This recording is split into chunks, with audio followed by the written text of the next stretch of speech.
సరస్వతి తెలుగు సాహిత్యం ఛానల్ను వీక్షిస్తున్న అశేష తెలుగు సాహితీ ప్రియులకు నా హృదయపూర్వక నమస్కారములు. నా పేరు కంబం సిద్ధారెడ్డి. మీరు మా ఛానల్ని మొదటిసారి చూస్తున్నట్లయితే వెంటనే సబ్స్క్రైబ్ చేయండి. పక్కనే ఉన్న గంట సింబల్ని నొక్కండి. తద్వారా మేము చేసే కొత్త వీడియోలు మీకు నోటిఫికేషన్ రూపంలో రావడం జరుగుతుంది. ఈ వీడియోలో నేను నార్ల వెంకటేశ్వరరావు గారిచే రచించబడిన నార్లవారి మాటలోని 81 నుండి 90 పద్యాలను మీకు వివరించబోతున్నాను. చిల్లి గవ్వపాటి చేయదు మీ స్వేచ్ఛ, సభను దీర్చు హక్కు సమస్యనేని, సభయ పుట్టి నిల్లు స్వాతంత్ర్య లక్ష్మికి, వాస్తవము నార్లవారి మాట.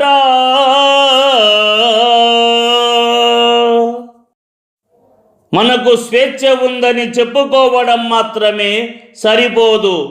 ఆ స్వేచ్ఛను వ్యక్తపరచడానికి, ఇతరులతో పంచుకోవడానికి, చర్చించడానికి అవకాశాలు లేకపోతే ఆ స్వేచ్ఛకు విలువ ఉండదు.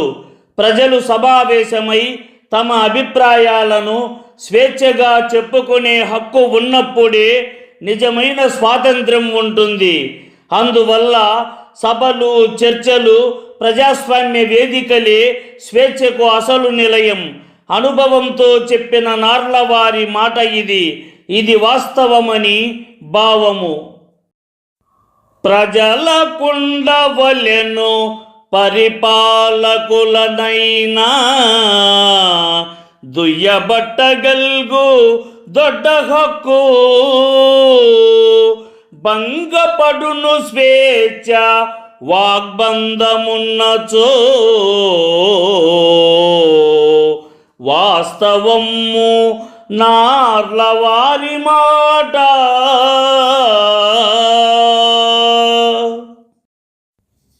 ప్రజలకు పరిపాలకులను ప్రశ్నించే, తప్పు చేస్తే తప్పుబట్టే గొప్ప హక్కు ఉండాలి.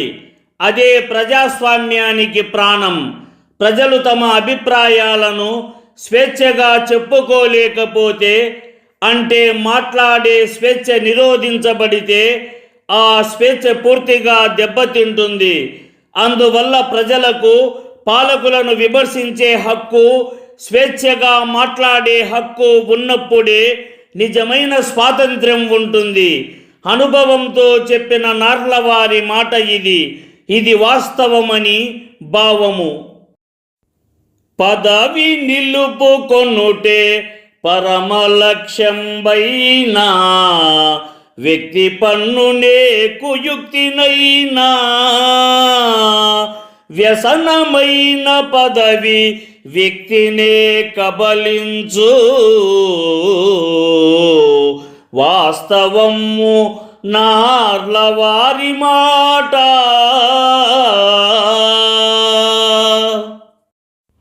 ఒక వ్యక్తికి పదవి, అధికారం అనేది సేవ కోసం కాకుండా దానిని ఎలాగైనా నిలుపుకోవడమే ప్రధాన లక్ష్యంగా మారితే అతను న్యాయం, అన్యాయం అనే తేడా చూడకుండా ఏ కుయుక్తులకైనా దిగజారుతాడు. అలా పదవిపై మోజు పెరిగిపోతే అది ఒక వ్యసనంలా మారుతుంది. చివరికి ఆ పదవి ఆ వ్యక్తిని పూర్తిగా కబలిస్తుంది. అంటే అతని స్వభావం, నీతి, విలువలు అన్నీ నశించి అతను పదవి కోసం ఏదైనా చేయగల స్థితికి చేరుకుంటాడు.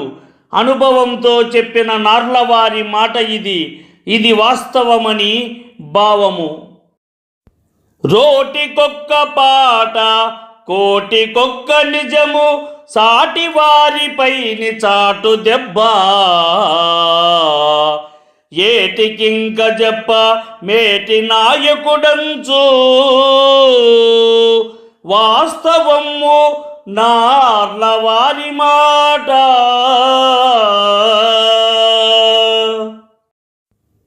కొంతమంది నాయకులు ప్రతి సందర్భానికి వేరే మాట మాట్లాడుతారు. ప్రజలను మోసం చేయడానికి అబద్ధాలను నిజాలుగా చూపిస్తారు. అంతేకాదు తమ సాటివారిపైన చాటుగా దెబ్బలు కొడతారు. ఇలాంటి లక్షణాలు ఉన్న వ్యక్తిని ఎలా మేటి నాయకుడు అని చెప్పగలం? అనుభవంతో చెప్పిన నార్లవారి మాట ఇది వాస్తవమని భావము. నిన్న పోయననుచు నిట్టూర్తు వెందుకు, నిన్న నీల్గకున్న నేడు లేదు, నేడు పండకున్న నింగి వెల్గదు రేపు, వాస్తవము నార్లవారి మాట.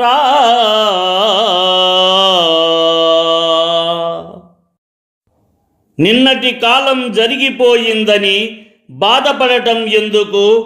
గతం గురించి ఆలోచిస్తూ ఉంటే ప్రయోజనం లేదు. నిన్న మన చేతిలో లేకపోయింది కాబట్టి అది ఇప్పుడు లేదు. అలాగే ఈరోజు మనం శ్రమించకపోతే రేపు మంచి ఫలితం రావడం అసాధ్యం.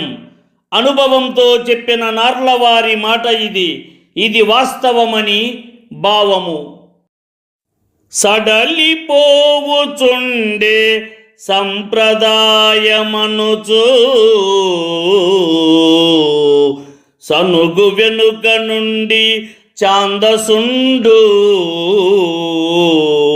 సంప్రదాయ మినుప సంఖ్యల కారాదు, వాస్తవము నార్లవారి మాట.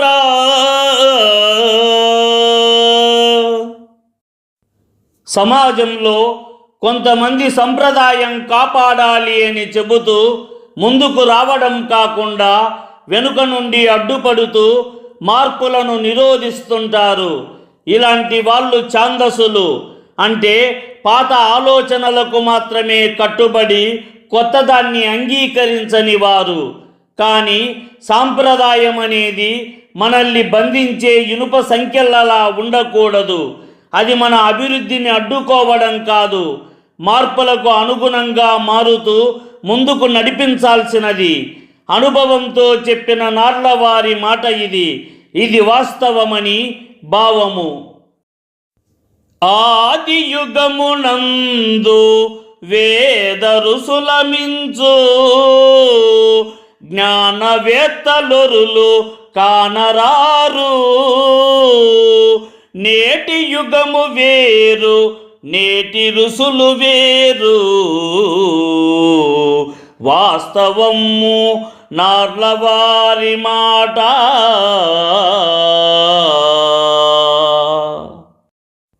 ప్రాచీన కాలంలో వేద ఋషులు గొప్ప జ్ఞానవంతులు, తపస్సు చేసి సత్యాన్ని అన్వేషించిన వారు. వారి కాలానికి వారు అగ్రగణ్యులు. కానీ కాలం మారింది, నేటి యుగం వేరు. ఇప్పుడు జ్ఞానం అనేది కేవలం ఋషులకే పరిమితం కాదు. శాస్త్రవేత్తలు, పరిశోధకులు, ఆలోచనా పరులు ఇవే నేటి కాలపు ఋషులు.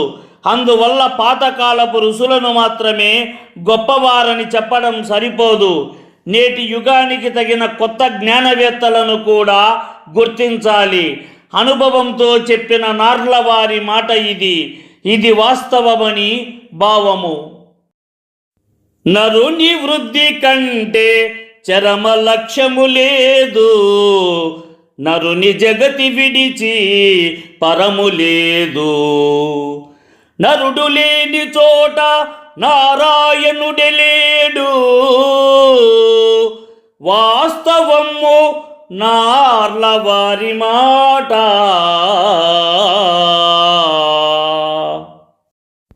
మనిషి ఎదుగుదల కన్నా, వృద్ధి కన్నా ఈ ప్రపంచంలో మరే గొప్ప లక్ష్యం లేదు. అంటే మనిషి జ్ఞానం, నీతి, మానవత్వం పెంపొందించుకోవడం అదే జీవితం యొక్క పరమ గమ్యం. అలాగే మనిషిని విడిచి ఏదో వేరే లోకంలో పరమార్థం ఉందని చెప్పలేం. ఈ జగత్తులో ఉన్నది అంతా మనిషి అనుభవం ద్వారానే అర్థమవుతుంది. అనుభవంతో చెప్పిన నార్లవారి మాట ఇది వాస్తవమని భావము. గుడులు 100 గుటక గంజికి సాటి, గుడులు 1000 బడికి సాటి, గుడులు 1,00,000 గుండెకాయకు సాటి. వాస్తవము నార్లవారి మాట.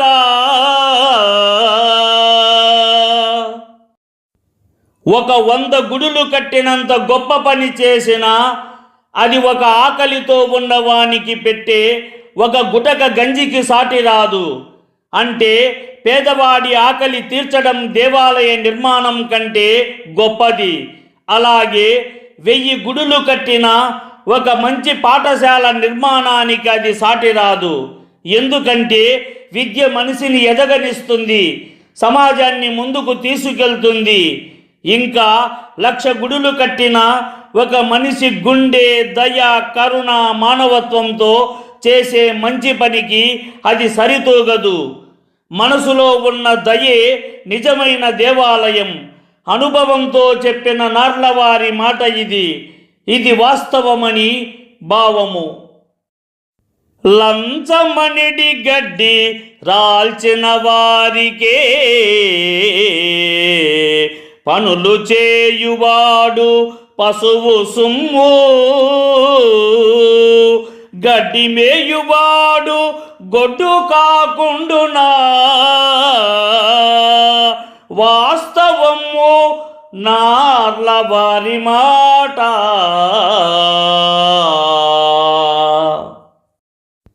లంచమనే గడ్డిని అంటే డబ్బును వేసిన వారికే పనులు చేసి పెట్టే వ్యక్తి నిజానికి మనిషి కాదు, పశువుతో సమానం.